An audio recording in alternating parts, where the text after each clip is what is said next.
Of course. First question.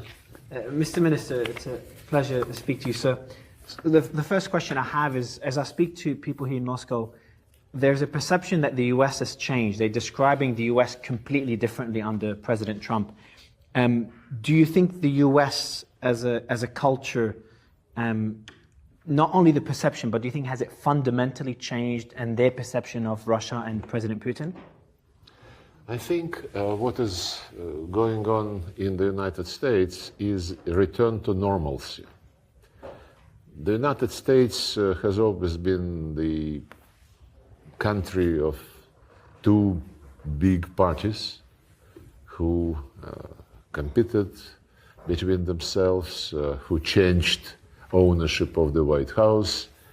But the division during my years in the United States, which is starting from 1981, I've been there several times, serving for a long period. Compared to that time, the division now is absolutely striking. On that occasion, the main dividing line between the Democrats and the Republicans was more taxes, less taxes,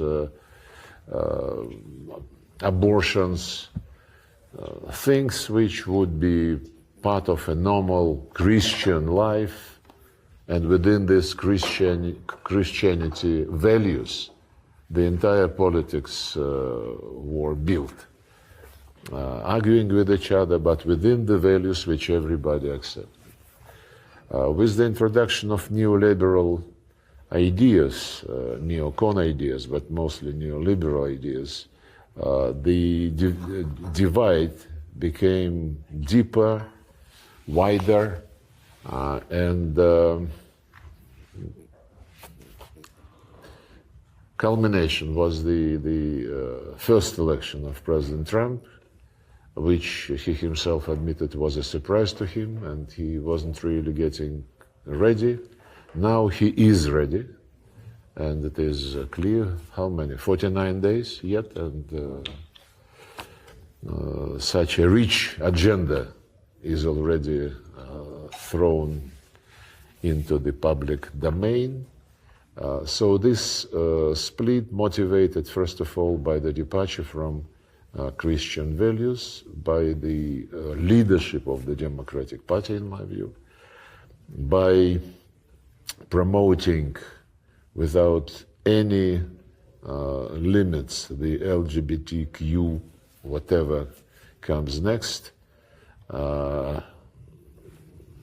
Same, I mean, one WC for any gender. I once found myself in Sweden where the OSCE was conducting a ministerial meeting, and it was in a stadium specially arranged for the ministerial meeting, and I wanted to get out and to go out and saw WC sign, and I asked the guy who was accompanying me whether this was gents or ladies. He said everybody. I don't want any of my friends to experience this themselves. So this, and this is just, of course, a tiny manifestation of those divisions, but the America as we Rust Belt America is, of course, not very much keen to embrace those values, and the persistence with which, fanatic persistence with which those values were promoted to the population certainly made quite a number of people to decide for themselves that this is not what they want, and they supported Donald Trump. So it's back to normalcy as we understand normalcy. We are Orthodox Christians. The values are basically the same, though Catholicism now is becoming more and more deviating to the new trends which we cannot understand and which we would not accept. But the fact that a normal administration without any, unchristian ideas came to power, and the reaction was such an explosion in the media, in the politics all over the world, is very interesting and is very telling.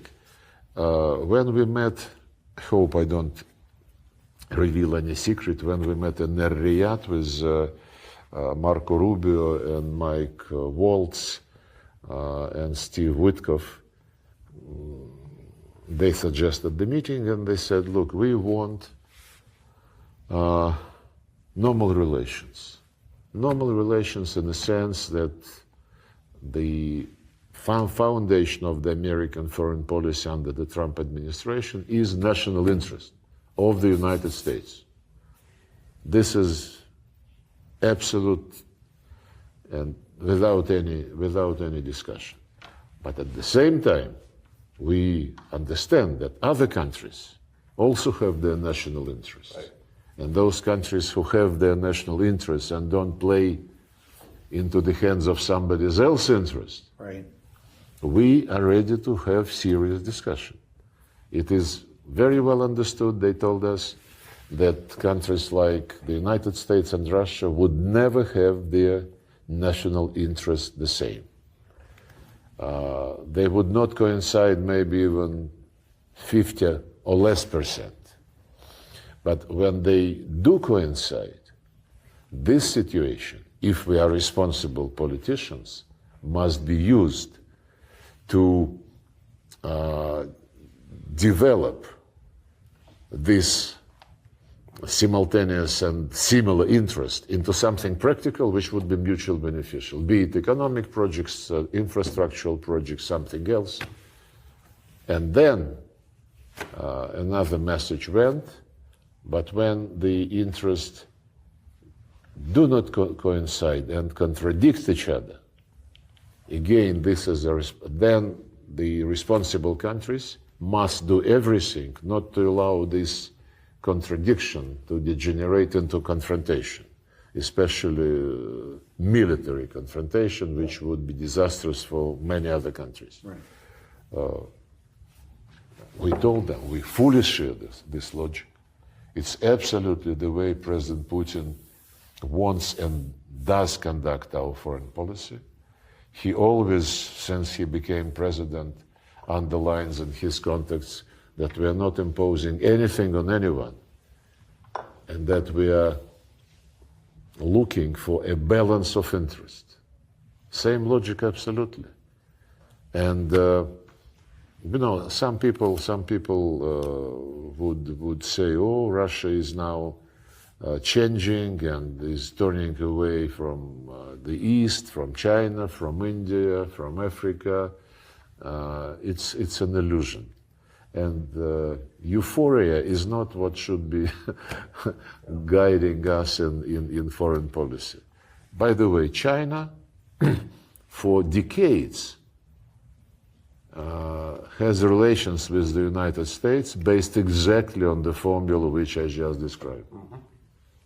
They sometimes call each other names, which we don't mind. I mean, we also, in modern diplomacy, are using to get to new vocabulary. But they never interrupted a dialogue. They would say, hands off Taiwan, hands off South China Sea. But let's meet and talk. It's the same approach, the same logic, which is now accepted by the Trump administration in its relationship with the Russian Federation. And I think it's only right. There are no two persons who would be 100% alike. And same with countries. And countries who can seriously influence the fate of the world, militarily, the nuclear powers in particular, of course, they have special responsibility. not to shout at each other, but to sit down and talk and say, more or less like it was handled by cowboys in many of the Hollywood movies. He said that you know, and I know that you know that I know, and what are you going to tell me? Something like that. Yes, please, Andrew. So, Mr. Minister, a pleasure to be here. An early happy birthday to you. You'll have a special birthday coming up. I have the same one shortly afterwards. Really? Yes, we are the Same day? No, shortly after. We are the same age. We're born in the same year. Yes. And thank you for inviting us here. I want you to talk to us about NATO and the reaction in the foreign ministry to the treachery of NATO, and how the foreign ministry will view it if and when the United States leaves NATO. Well, it's a long story, of course, and it is a story about illusions, beliefs, disappointments, about partnership degenerating into rivalry, and then confrontation and animosities. Well, I wouldn't recite the story about how the Jim Baker and others promised to Gorbachev that NATO wouldn't move an inch to the east, and when they had to modify this offer because GDR and West Germany were merging. It was agreed on paper legally. Now they say that there is no legal obligation not to expand NATO. Fine, if you can only be made implement your promise by court, then of course you need legal obligations all over you. But if you are a person of dignity, a man of dignity, if you agreed on something by political commitment, you have to deliver. But at that time, when Germany was reunified, it was written in a legal paper, this 2+4 process, that GDR would become part of Federal Republic of Germany, and thus would become part of NATO, but there would be no NATO infrastructure whatsoever on the GDR, former GDR territory. They are backtracking on this one now again. They are deploying some NATO command in GDR, in the East Germany. But Gorbachev believed that this was the serious promise, serious commitment. Then we were very much disappointed to watch how NATO not only, of course, admitted East Germany, but by 2004, the expansion already, the NATO expansion included the 3 Baltic republics, former republics of the Soviet Union, and then this ball was rolling, picking up more and more contenders, those who wanted to become the members. And Foreign Minister Primakov in 1997, he was suggesting to have some understanding between Russia and NATO. NATO-Russia Founding Act was negotiated, which was about equality, about mutual respect, about cooperation in various fields against terrorism, against illegal migration. Actually, on that basis, NATO-Russia Council was created, which was running like 80 to 90 projects annually. There was cooperative program on Afghanistan. The Americans would get the Russian helicopters. We'll pay for them. We would service them on the ground. The Russian Soviet-made helicopters were most appropriate for the Afghan conditions. Counter-terrorism, drug trafficking, and then the expansion continues. And at some point, it was still Yeltsin. Primakov already became prime minister. And in 1999, there was an OSCE summit in Istanbul. And Yeltsin went there. They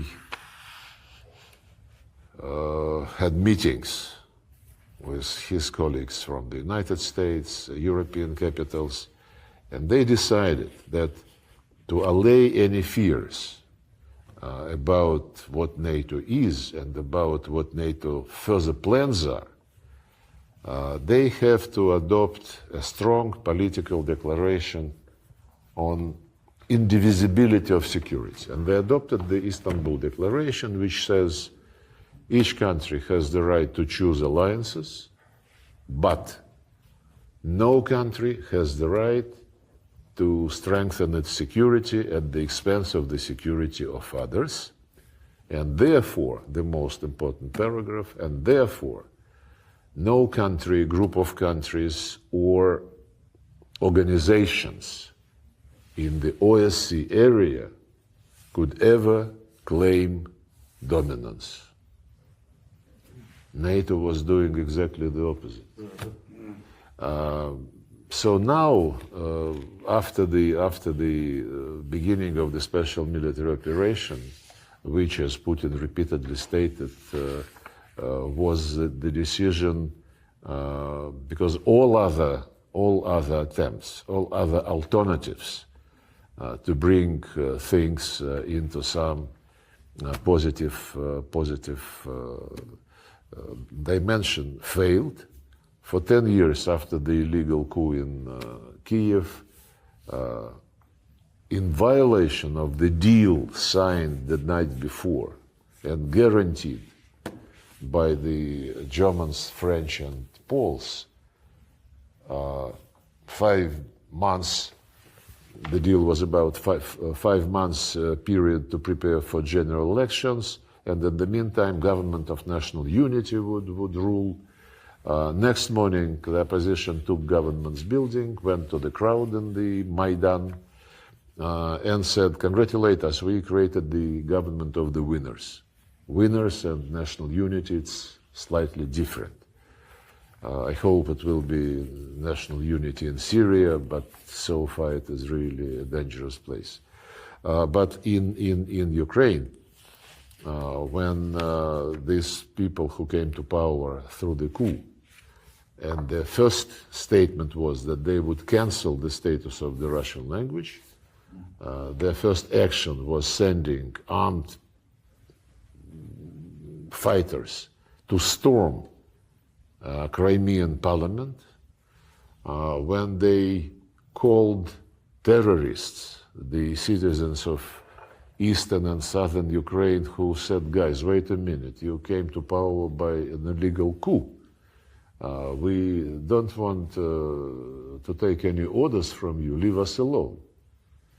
And they said, "Oh, you are terrorists." And they started army operation against their own citizens, thus launching the war, which ended in February 2015 by signing the Minsk agreements, which President Macron tries now to interpret as something which Putin didn't want to implement.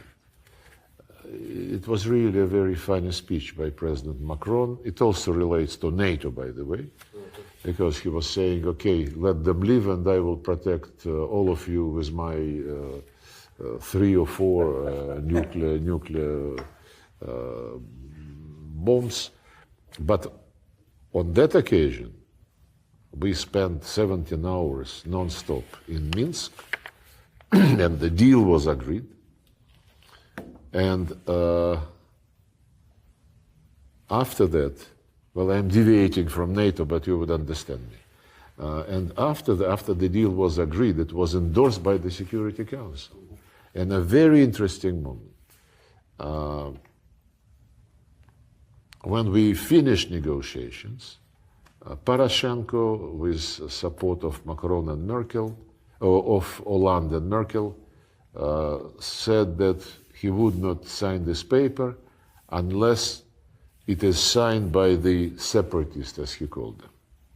And the heads of the two self-proclaimed republics, Donetsk and Lugansk, they were in the same city of Minsk, in another hotel, and they said they would not sign this because it was negotiated without them, and this was a document providing for territorial integrity of Ukraine with just special status given to these two tiny territories, to be frank. And that they already proclaimed independence, they cannot betray their people, and they took us and some persuasion to make them sign this paper, which indeed said special status inside Ukraine, Russian language, the right to be consulted when prosecutors and judges are appointed for these municipalities, actually, but their rights, the special status must be consolidated in the constitution, and the exact language must be negotiated directly between Kiev and these two places.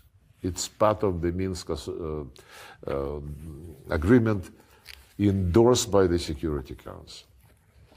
Now,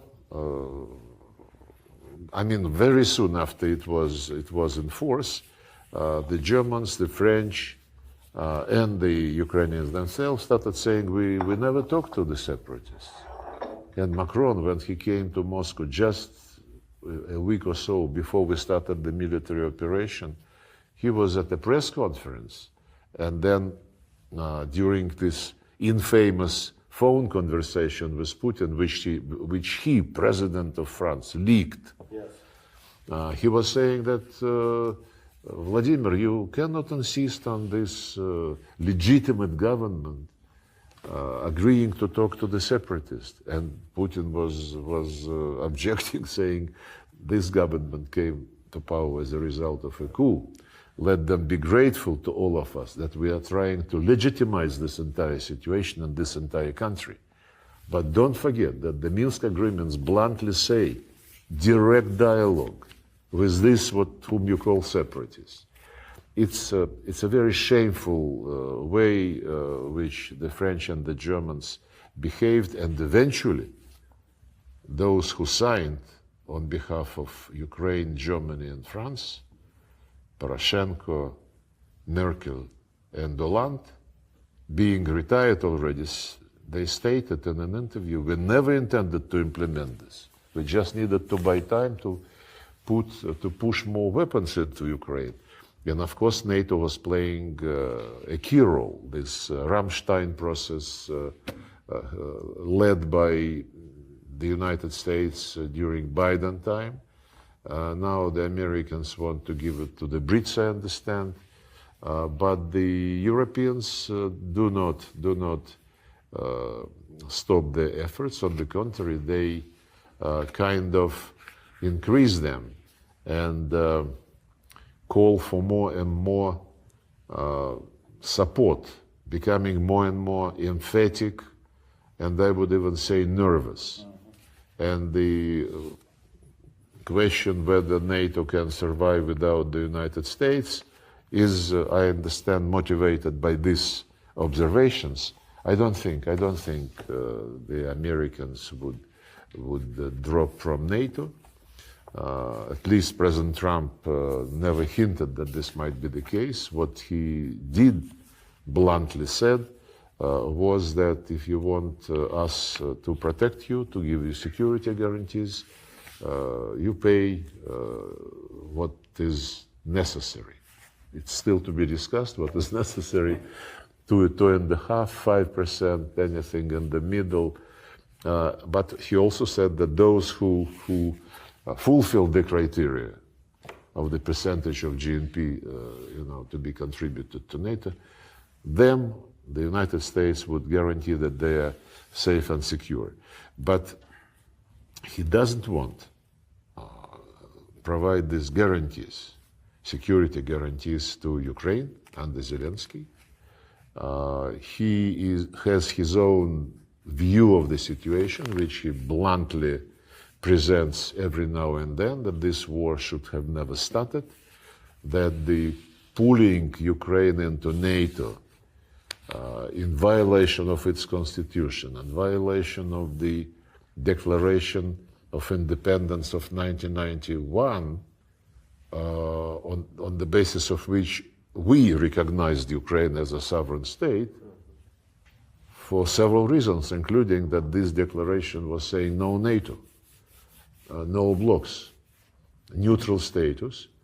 And another thing which this declaration also confirmed and solidified, the all rights of Russian and all other national minorities are to be respected, which, by the way, is still in the Ukrainian constitution, in spite of the fact that the series of laws they passed since 2019 culminated in total prohibition, legal prohibition of the Russian language in media, education, culture, even in day-to-day life. If you come to a store and asks the store attendant to be assisted in Russian, he or she might tell you to speak the right language. Such issues happen. And of course, this was a very different situation. Since then, they included the NATO membership into the constitution while keeping the national minorities guarantees. They declared that NATO is the future of Ukraine, European Union also.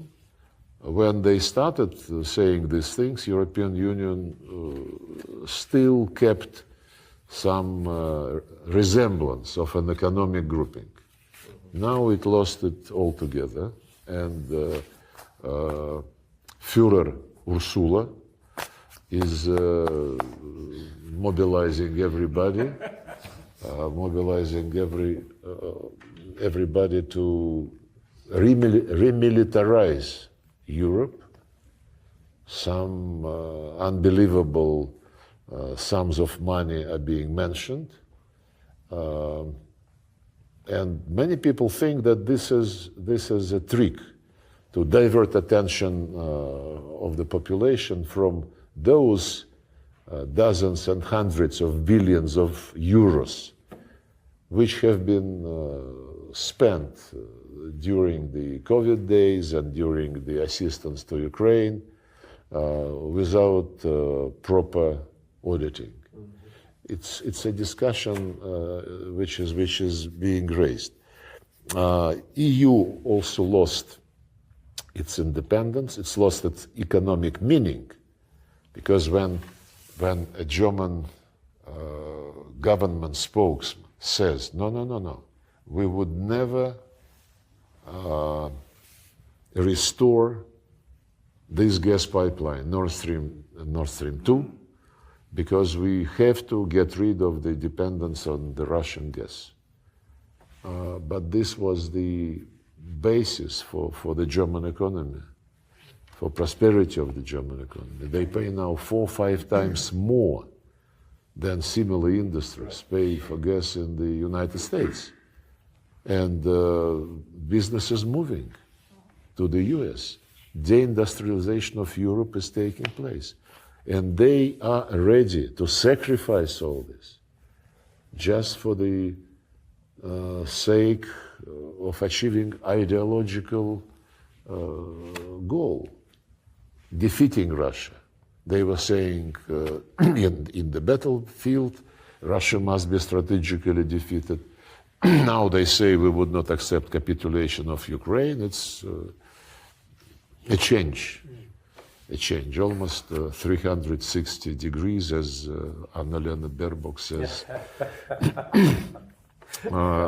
But European Union is no longer peaceful economic project. They want their own army. Speaking of the future of NATO, there are voices. Okay, if the United States doesn't want to be actively involved in European affairs, let's have our own NATO, our own military alliance. But this is the game and process. Some statements are intended, just to test the ground. What will be the response from the other side of the ocean? And I think 1.5 years ago, European Union, they signed an agreement with NATO, which basically subordinated EU to North Atlantic Alliance, providing this mobility. In other words, NATO equipment, NATO troops can use the territory of non-member, non-NATO EU states. If there are such states still left, it's Austria, Ireland, but it is not that that important, because they always think eastward. And to say, for peace-loving people, to say Prime Minister of Denmark, she said that these days Ukraine is weak, Ukraine cannot be fairly treated now, therefore for Ukraine today peace is worse than war. She said this. Дескать, let's pump Ukraine with weapons again, and when we have shaken Russian position, then let's see whether we can talk. And the chief of German intelligence a couple of days ago said that it would be bad for Ukraine and for Europe if the war ends before 2029. Oh. And 2030 even better. Oh. Yes, they say these things. And when President Trump was interrogating President Zelensky in the Oval Office, asking him many times, you don't want to negotiate. Zelensky was trying to avoid an answer.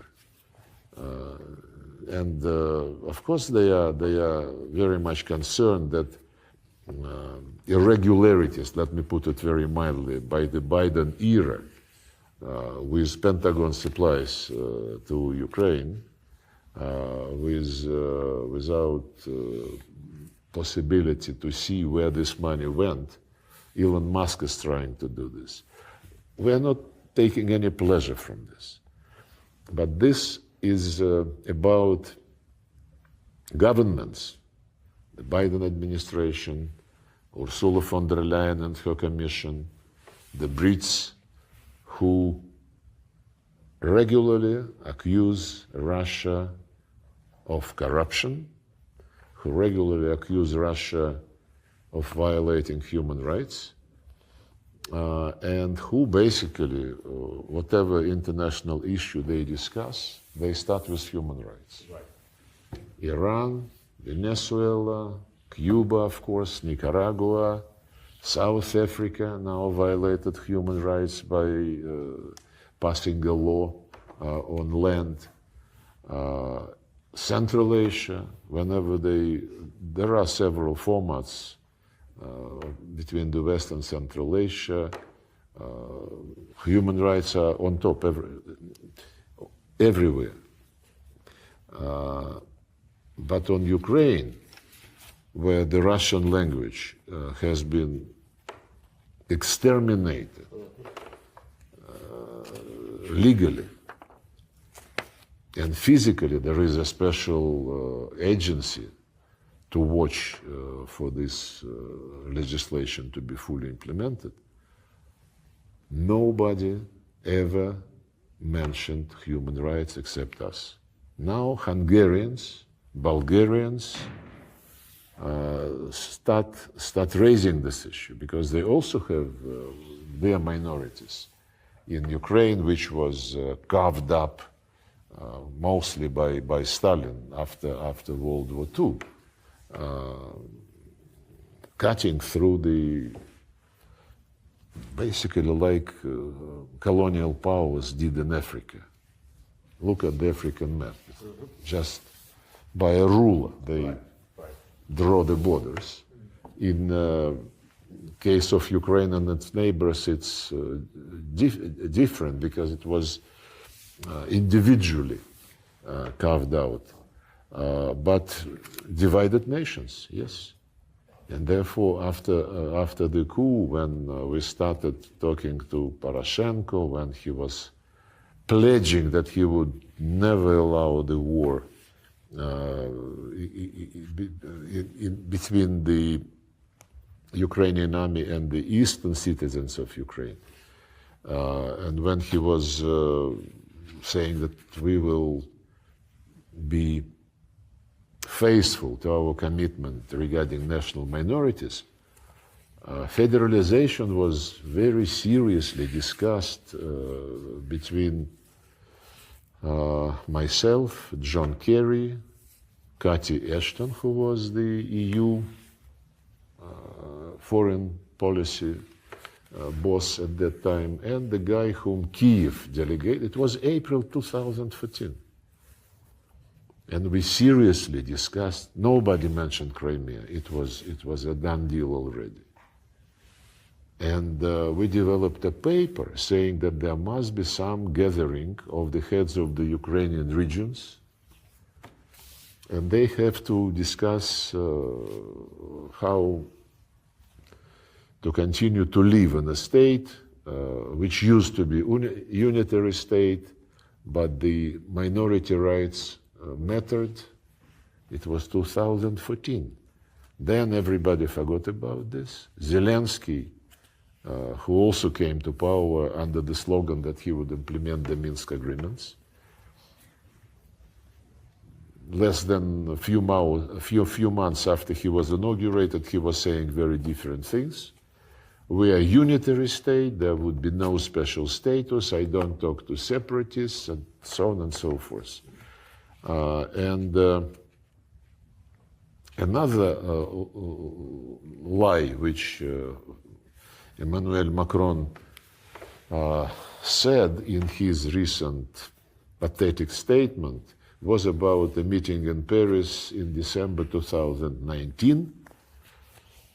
Macron, Merkel, Putin, Zelensky, which the Germans and the French convened to save the Minsk agreements. And there was a preparatory work which culminated in a draft document agreed by experts, by ministers of the four countries, and then presented to the presidents and chancellor. And it was, consensus. It was consensus, and it said that there would be disengagement at 3 areas on the line of contact immediately, as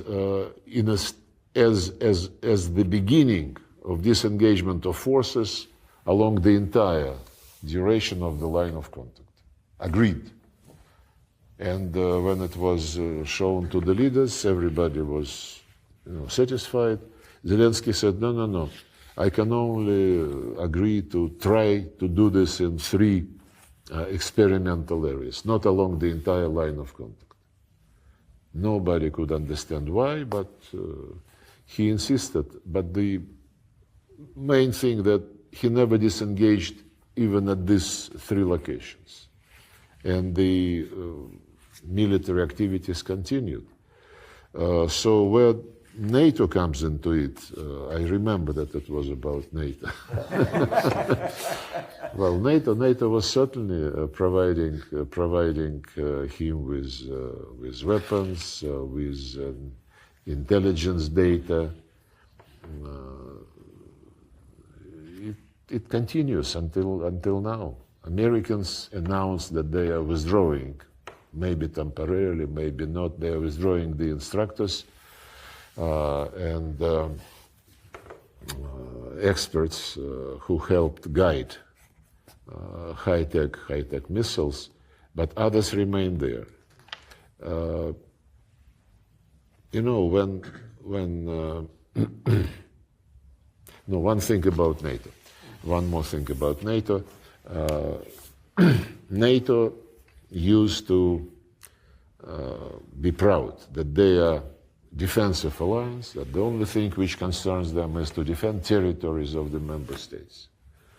A couple of years ago at a summit, I don't remember where that summit was, the then Secretary General Stoltenberg already said, we need to be more active in Indo-Pacific region. He was asked by a journalist, but you insisted that you are about defense of your territories. He said, yes, absolutely, but the threats to our territories now emanates from South China Sea, from the Strait of Taiwan, and so on and so forth. And NATO started, they started building there non-inclusive blocks, troikas, quads, AUKUS. Then they encouraged this Indo-Pacific quartet, Japan, Australia, New Zealand, Korea. They developed their cooperation with Japan and South Korea, joint exercises, and with South Korea, the nuclear elements already are involved and discussed. So NATO, they are opening, as far as I understand, an office of NATO in Tokyo or on some of the islands. They're trying to pull some ASEAN countries out and to bring them into this limited membership closed clubs. Philippines is case in point, Singapore is case in point. And the concept of security, which was developed by ASEAN through many decades, and which included participation of everybody on an equal footing, including China, US, India, Russia, Japan, Australia, New Zealand, Korea. This concept, based on consensus, is now being undermined quite considerably, which is very interesting because it coincided with the period when we started rethinking our own security and Eurasian security. Exactly Eurasian, not European, Eurasian. Each continent, Africa, Latin America, they have continental-wide organizations. African Union, CELAC in Latin America and Caribbean, and only Eurasia, the biggest, the most prosperous, the most developed and rich continent, doesn't have a continent-wide organization. All attempts of Russia to be part of some security cooperation process were about Euro-Atlantic schemes. OSCE, NATO, Russia, EU became Euro-Atlantic very soon, and it didn't work.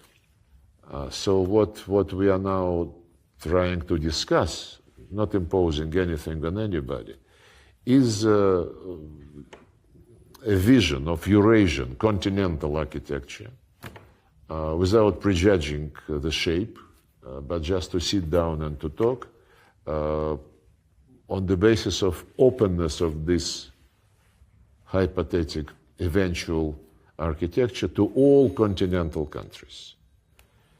Let them keep NATO if they so wish. Let them keep OSCE. But there are Eurasian Economic Union, Organization of Collective Security Treaty, Commonwealth of Independent States, ASEAN. There is an organization of the countries of South Asia, not very active, but still. There is Gulf Cooperation Council by the Arab monarchies who are now normalizing their relations with Iran, and we, promote this. So all these sub-regional developments, most of them are economic, and it would not hurt if we unite these efforts, organize a division of labor to save money, to save effort, to harmonize the economic plans. Putin called it Great Eurasian Partnership. And who knows, maybe many years from now, it would be a material basis for some security architecture, which must not be close to the western part of the continent. Well, this is not very brief, but fascinating. Shortly about NATO. Yeah, Larry, please. I'm not sure I trust my own country. And I know that the Russian government is quite sincere in looking to pursue a diplomatic solution. What troubles me, and it's something that I continue to hear now from people in significant positions, just as the United States cynically developed a relationship with China in 1972 under Nixon, it was for the express purpose of going after then the Soviet Union, wanted to make sure that they split them apart. I have heard several people, and I know that this Elbridge Colby, who is going to be like the number 3 person in the Department of Defense, that they see China as the enemy, and they believe that they can split Russia from China, and again, use you, not you personally, Mr. Minister, but the country, as a wedge against China. Now, I've tried to say that's foolishness, because unlike the United States, the Russian government takes its agreements seriously and adheres to them.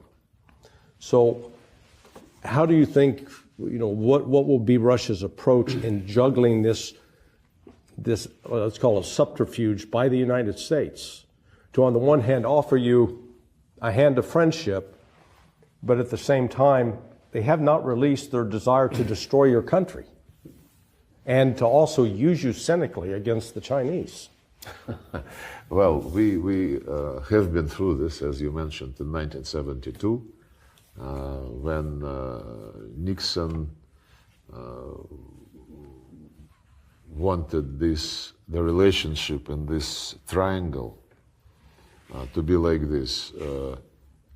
The relations between the US and China and the US and Russia, both must be better than the relations between Moscow and China. Yeah.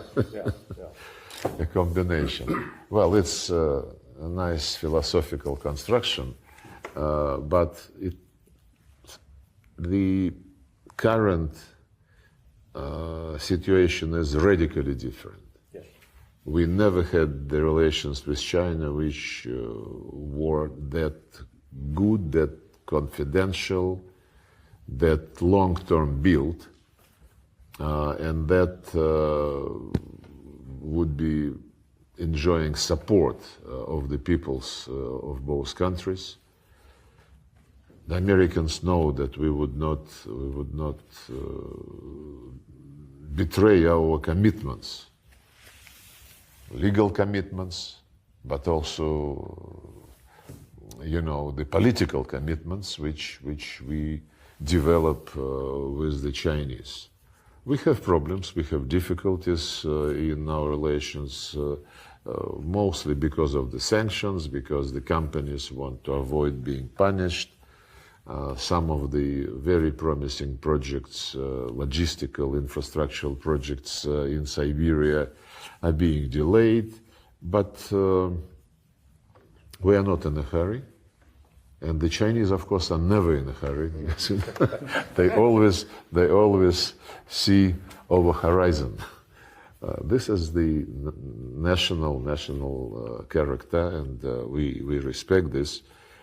Actually, again, I wouldn't probably reveal a secret. When Biden and Putin met in June 21 in Geneva, it was in the middle of COVID-19 pandemic, coronavirus, what have you, and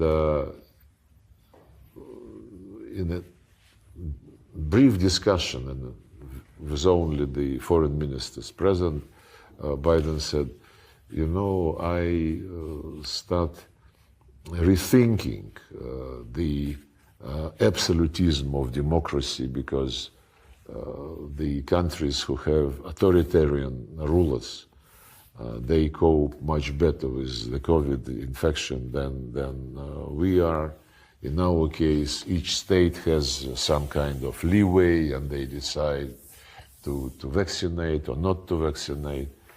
And the Chinese and Russia, he said, acted better than many others. But this is a philosophical discussion. You can argue whether in the same logic, whether 4 years is enough for doing something long term, especially with these modern, very complicated, sophisticated technologies which require retuning of sectors of economy, and whether 4 years is enough, or maybe even 2 years, because if you lose midterm elections, the Congress would not allow you to deliver.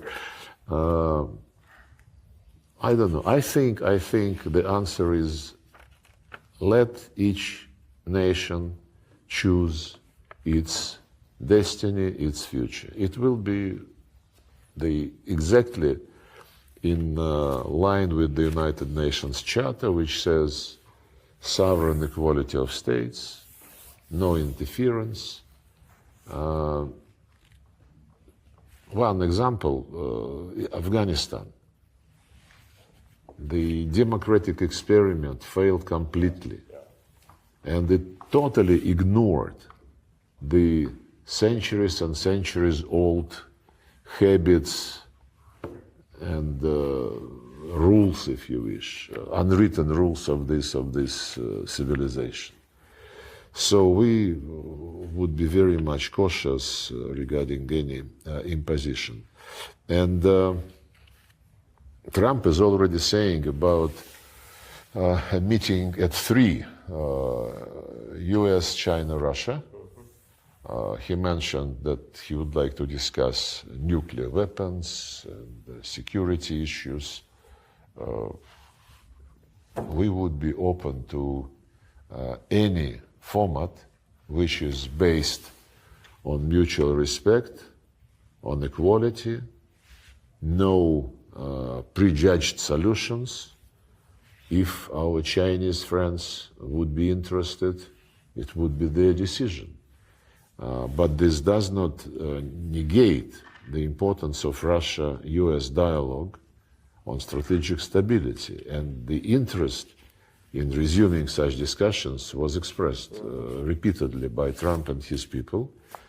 Putin, in response, said that it is the area where we have special responsibility, especially since in 1 year the START 3 treaty would be expiring. So it's a very different approach from the than Biden administration used to promote.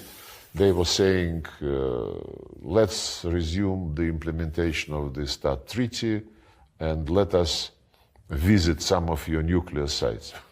We told them, guys, you declared us enemy, you declared the goal to inflict strategic defeat on Russia. They said, yes, but this does not preclude some tactical and technical visits. Trump's position, as I said at the very beginning, is that whatever differences we have, don't allow them to degenerate into a war, and whatever interests come the same way, don't waste the chance to develop this into some practical and useful.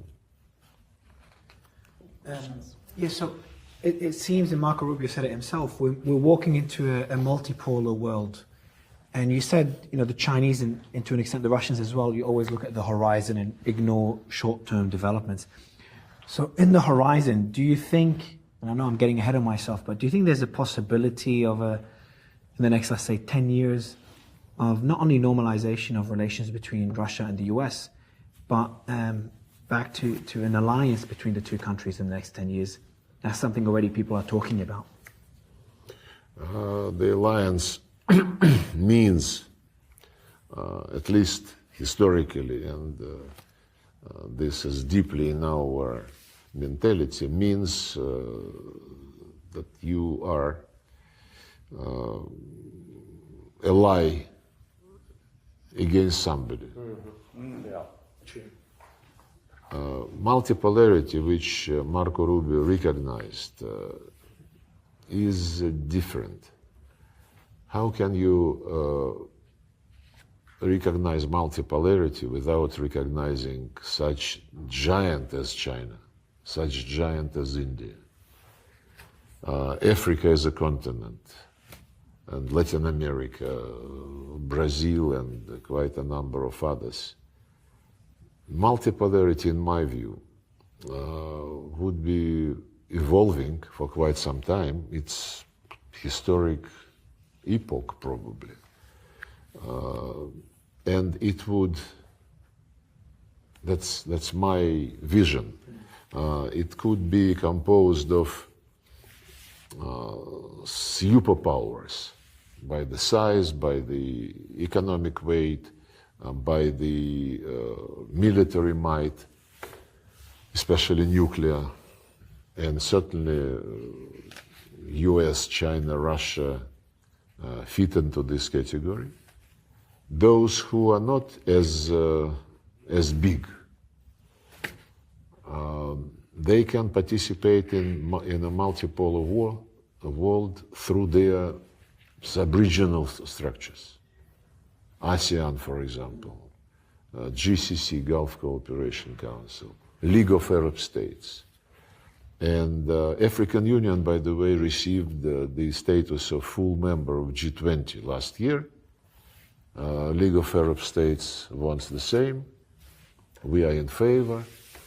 G20, by the way, is the format which is now proving to be not only financially and economically useful, but also politically. It might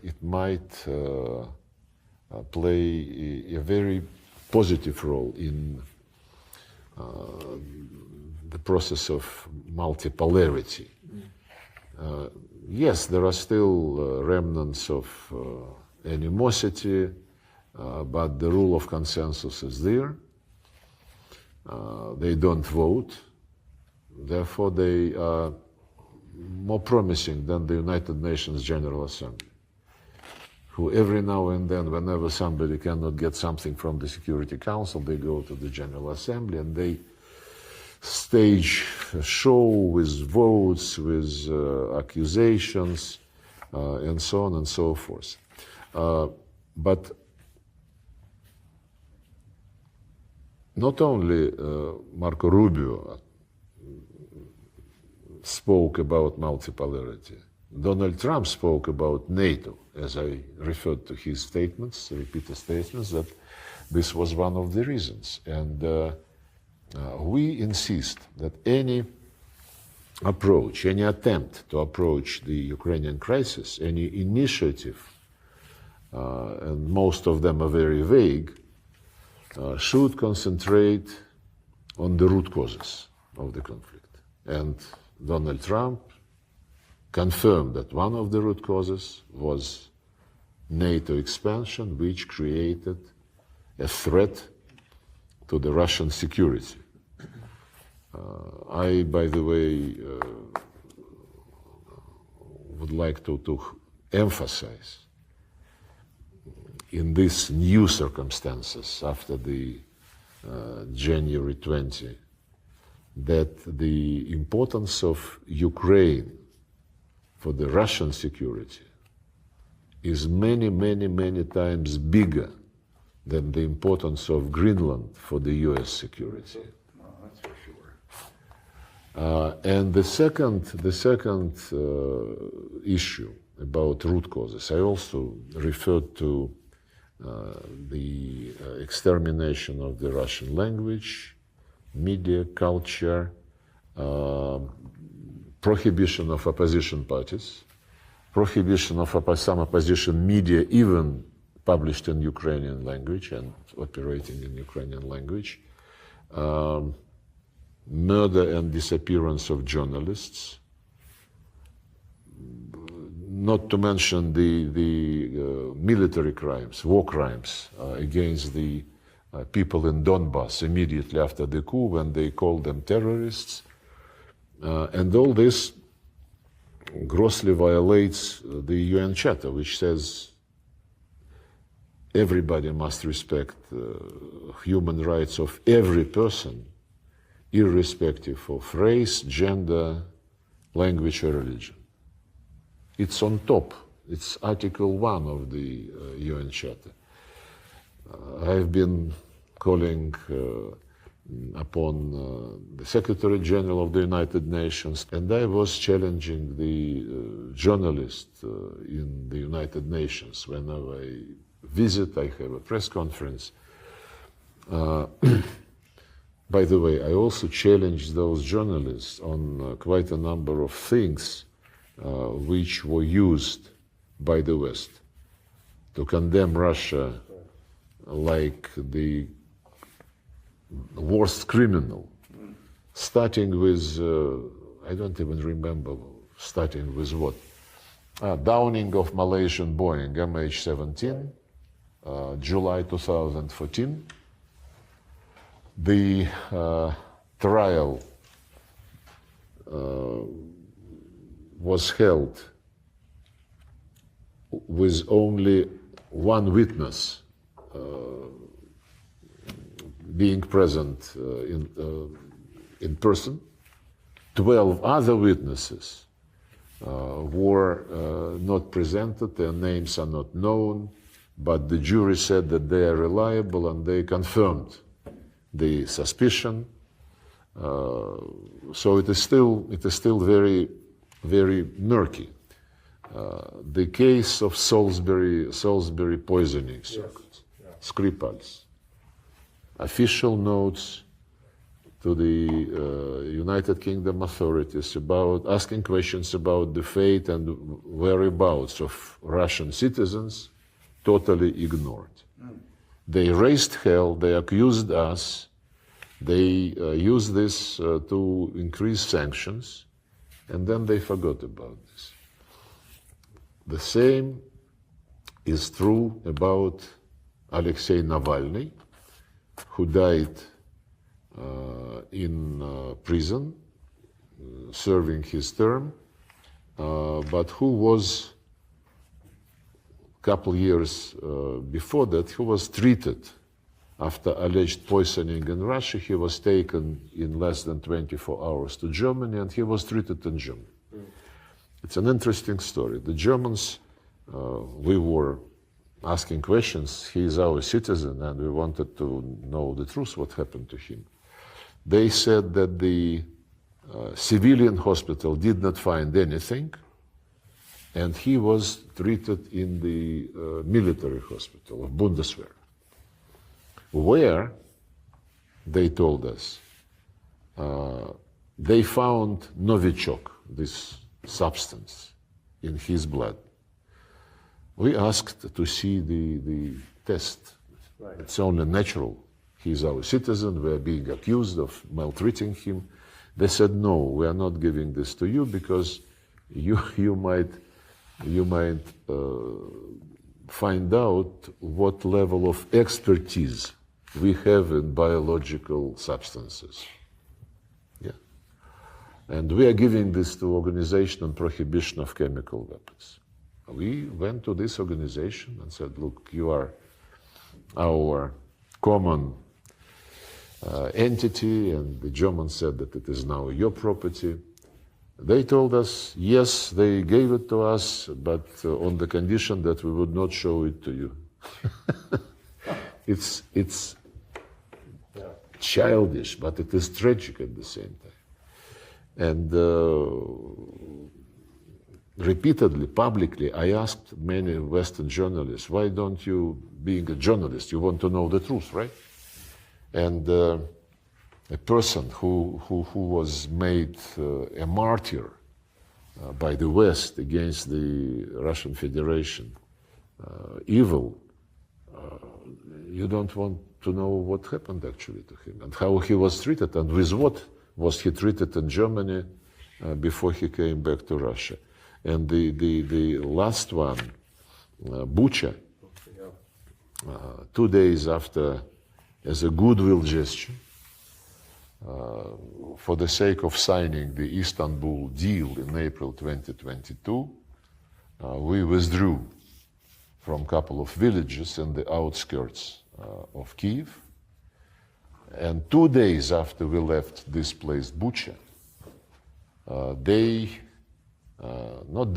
BBC team broadcast the main street with corpses neatly laid along the route on both sides. We still, and of course there was an outcry, we insisted on investigation, nobody cared about investigation until now. We want to get the names of the people, just the names of the people whose bodies were shown by BBC. I raised this issue twice publicly in the Security Council in front of the Secretary General. I raised it with him. We sent a formal request to the human rights, to the High Commissioner on Human Rights of the United Nations. No response. And twice I raised the issue in New York, in front of all foreign correspondents, just appealing to their professional drive, to no avail. Speaking on human rights and on the sincerity of our Western friends, Europe and the UK, they certainly want this to continue. The way they received Zelensky in London after the scandal in Washington, and it's an indication that they want to raise the stakes, and they are preparing something to pressure Trump administration back into some aggressive action against Russia. We are philosophical about this. We know what we are doing. But I am mostly amazed with this peacekeepers obsession. Peacekeepers, let's stop. Macron says, let's stop in 1 month. Peacekeepers would be deployed. Then we'll see what to do next. It is not what we say is required for the end of this war, which the West waged against us through Ukrainians with their direct participation of their military. We know this. If NATO expansion is recognized, at least by Donald Trump, as one of the root causes, then the presence of the troops from NATO countries under any flag in any capacity on Ukrainian soil is the same threat. You won't accept it under any conditions? Under any conditions, well, nobody is talking to us. They keep saying nothing about Ukraine without Ukraine, but they do everything about Russia without Russia. Planning. Trump, by the way, when asked about peacekeepers, he said, well, it's too early to discuss this, but normally you need the consent of the parties.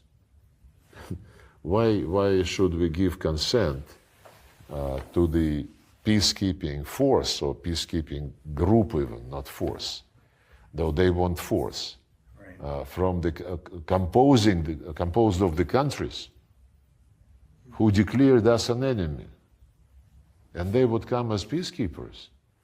And the second thing is the rights and the fate of the people who live not only on the liberated territories, but on the territories under the control of the regime. They also, most of them, speak Russian. They were brought as part of the Russian culture, and they want their kids to know Russian and to learn Russian. My question was whether this law, or several pieces of law, prohibiting Russian language, whether this would be cancelled on the territory which would be left of Ukraine. There is no answer. We'll see later.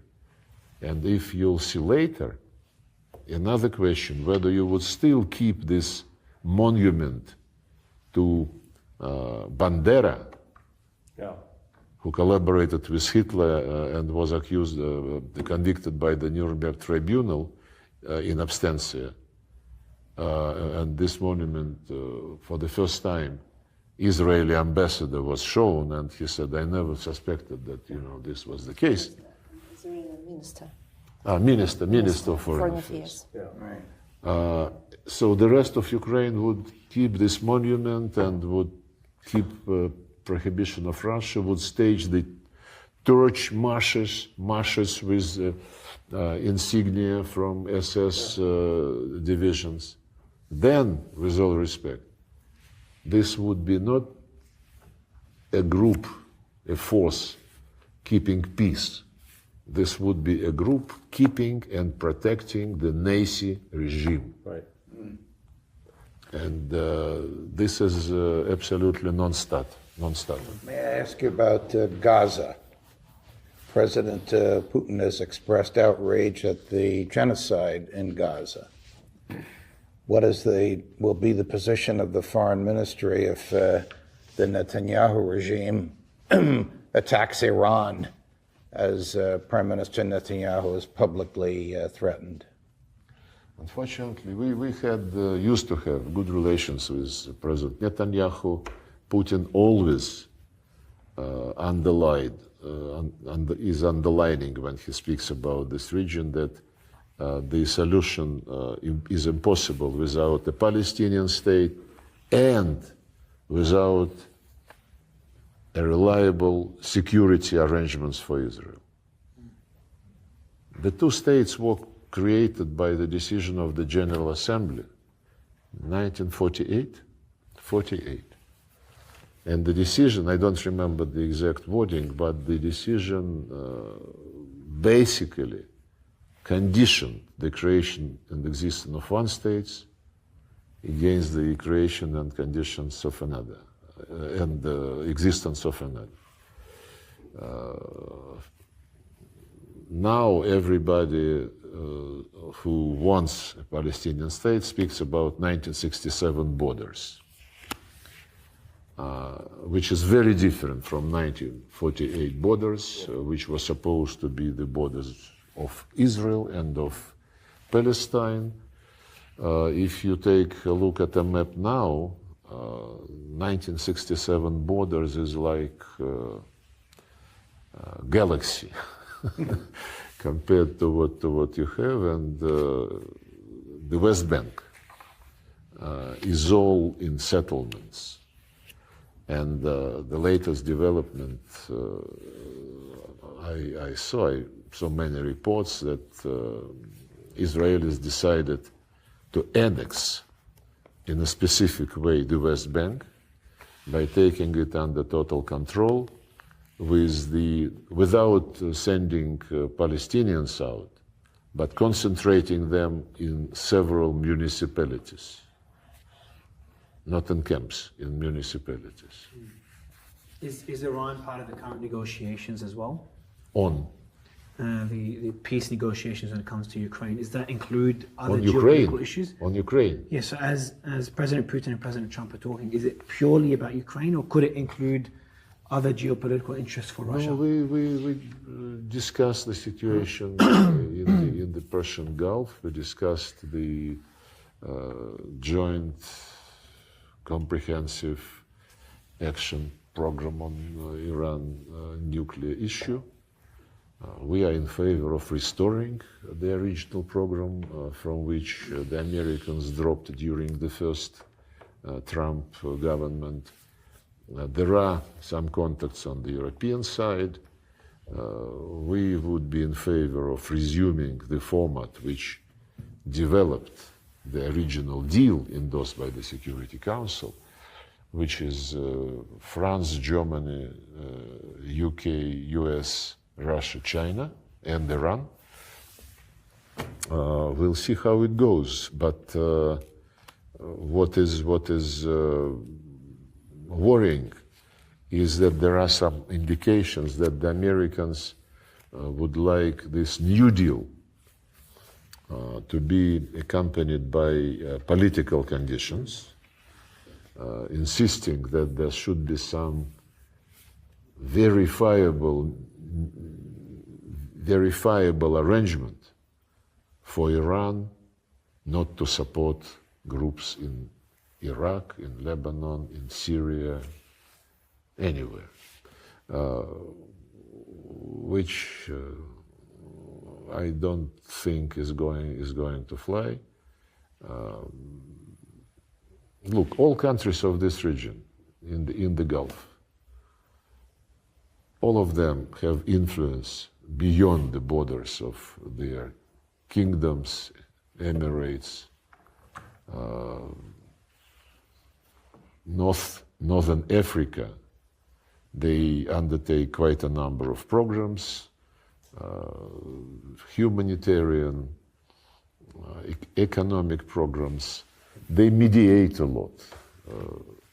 Sudan, for example, and domestic crisis in Sudan is being handled one way or another by some players in the Gulf. So to say that everybody has this right to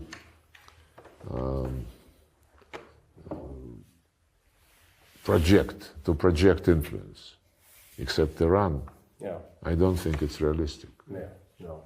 What about President Putin's statement June 2024 regarding the conditions for a settlement to even start negotiations with Ukraine? And my reading of it has been President Putin's position has been the same. Your position has been the same as the president's. It's been also by Vice Minister Rybkov has said it. And yet I think there are some in the West that perceive that you don't really mean what you say.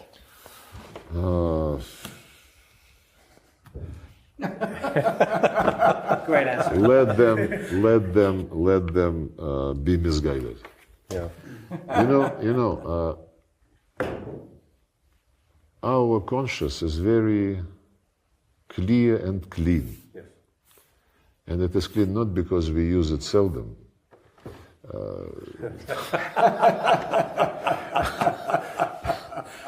It's because we have been burning our fingers so many times that on this particular crisis, we know what must be done, and that we would not, compromise the way which would compromise the fate of the people. It's not about the territories, it's about the people who were deprived of their history by law, who were, when Zelensky was asked in September 21, before the operation, he was asked in an interview when the war was still going on in violation of the Minsk agreements. He was asked by an interviewer what he thought about the people on the other side of the line of contact. And he said, it's still on the internet, you can see it. There are people and there are species. If anybody living in Ukraine feels that he or she is a part of Russian culture, my advice to you, for the sake of your children, for the future of your grandkids, go to Russia. Get out of Ukraine. And this was the man who only a few years before that, while being an actor and then when running for presidency, he was saying, stop attacking the Russian language. Let people. He was on record, and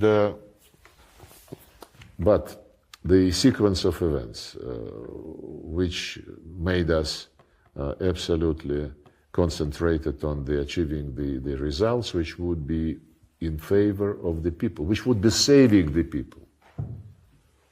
Those who speak, well, we have to bring Ukraine back into 1991 territory, and Russia must get out.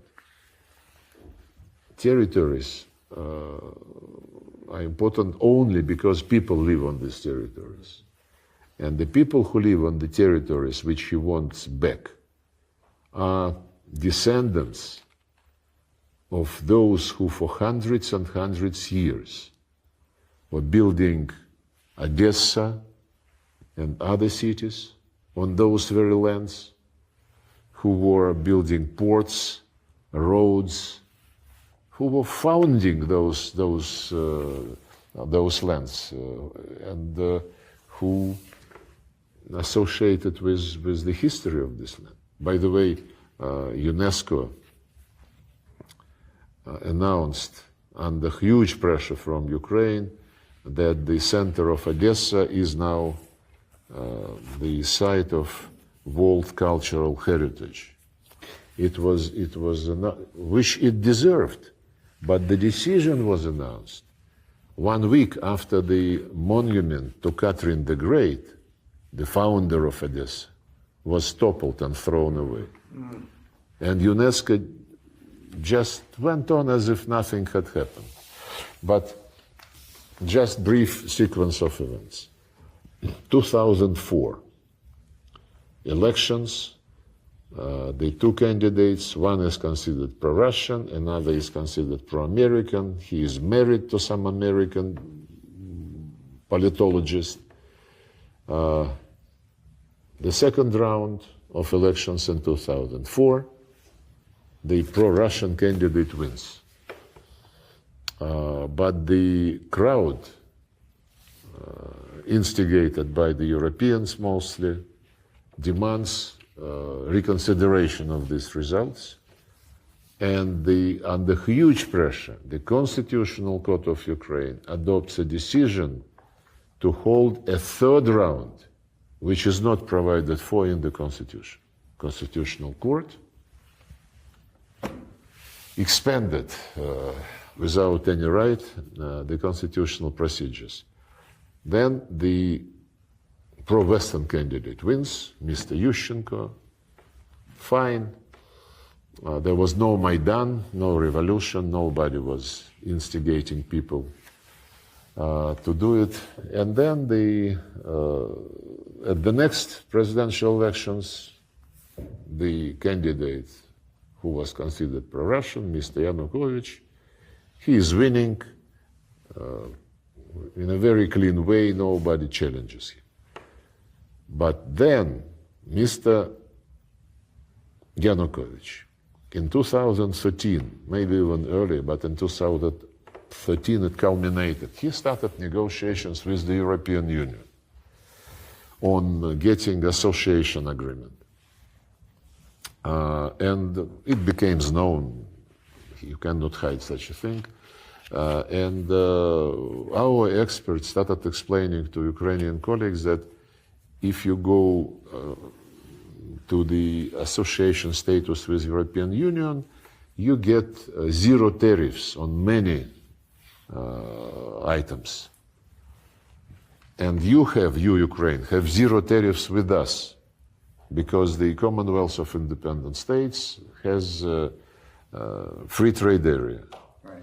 But we have quite a protection in our trade with European Union, which we negotiated when we were joining WTO. So it might be a situation whereby European goods from which we negotiated some protection would be fleeing into Ukraine, and there is no customs border between Ukraine and Russia. So we would have to close this border. Then he said, well, I have to, we even suggested to the European Commission, who was headed by José Manuel Barroso at that time. Putin proposed to him, let's seat the three of us, EU, Russia, and Ukraine, and see how we can handle these discrepancies, so that nobody suffers. He said, none of your business, we don't discuss Russia-Canadian trade, You do what you want. And then Yanukovych asked for postponement of the signature of this association agreement. Just he said, I want to understand this better. How can we handle it? This was the trigger for that Maidan. Well prepared, hundreds of tents of the same make, the same color, the same everything. And this Maidan culminated in February 2014, when Germany, France, European Commission negotiated between the legitimate president and the opposition. And that's how it started. They reached a deal, which, as I said, was disrupted next morning when opposition said, we are now the power, the government. Had they delivered on the deal which they signed with the help of the Germans, the French, and the European Commission, Ukraine would be exactly, by now, where they wanted it to see, 1991 borders, including Crimea. They decided to be impatient, because had they waited 5 months for the elections, for the early elections, they would have won, because the electorate in Ukraine was very heavily massaged by USAID,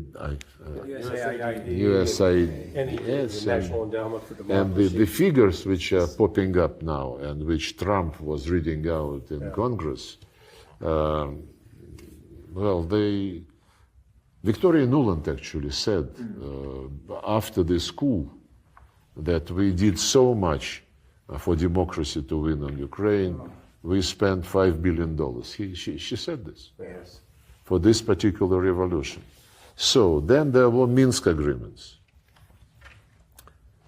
Had they delivered on the Minsk agreements, they would still have been in 1991 borders minus Crimea, because Crimea was never mentioned during the Minsk negotiations. Everybody understood that this was a very clean, fair vote of the people. There were hundreds of Western observers, not official, but from MPs. April 2022, Istanbul. Macron said that Putin tried to impose something on Zelensky. It's another lie by Macron. Yeah. Because the paper which was initialed by us and Ukrainians was prepared by Ukrainians. And we accepted this. It was very straightforward. No NATO, no military bases, no military maneuvers. Instead of NATO, guarantees are provided by permanent five, plus Germany, plus Turkey, and the list is open. Anybody who would like can join the list of guarantors. And these guarantees do not cover Crimea and the part of Donbass which was controlled by Russia at that time. And it was their thing.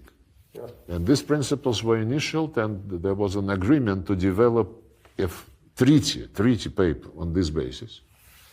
Then Boris Johnson said, don't do it, continue to fight, just like the head of German intelligence now says that we cannot stop until 2029. Maybe they want to sit out Donald Trump. Gentlemen, So had they been cooperative and had they delivered on their own initiative, they would still have 1991 borders minus Crimea minus some part of Donbass. They should have taken the deal. Of course they should. Every time they cheat, they lose. And the process continues. You know, it's been said that you're the Metternich of the modern era, but I think that's wrong. They should say that Metternich was the Lavrov of his era. Thank you very much. thank you. Thank you.